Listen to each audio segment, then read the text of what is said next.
மகாராஜாதிராஜ ராஜகம்பீர சோழ சாம்ராஜ்யத்தின் முடியிளவரசன் சுந்தர சோழரின் புத்திரன் ஆதித்த கரிகாலன் மற்றும் குந்தவை விராட்டியின் சகோதரன் வந்தியத்தேவனின் சிநேகிதன் திருவாரூர் தியாகராஜ பெருமானை வழிபட்டு அபயகுலசேகரன் எனும் பெயர் பெற்றவர்.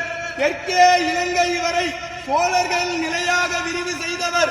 தெய்வீகமான சொல்லாற்றும் நீதிமானாக இருந்து அருள்மொழிவர்மன் சேர சோழ பாண்டிய நிலைகளை ஆட்சி செய்த மும்முடி சோழன், கலைஞர் கோட்டையை வென்ற கலைஞர சோழன், கோயில்களை கட்டிய திருக்கோயில் சோழன், மக்கள் நலன் நியாயம் காட்டிய மண்மொழி சோழன், தஞ்சையை ஆண்ட தஞ்சை வல்லவன், சிவபக்தியில் சிறந்த சிவபாத சேகரன், திருமுறை கண்ட சோழன், மகா கலைஞன், மாநகர் அரசன், கடல் வீரன், சோழ வம்சத்தின் மிகச்சிறந்த ஆளுமை கொண்ட தெய்வீக அரசன், நம் பெரும்பாட்டன் பேரரசன் ராஜராஜ சோழன் வருகிறார் வருகிறார் வருகிறார்.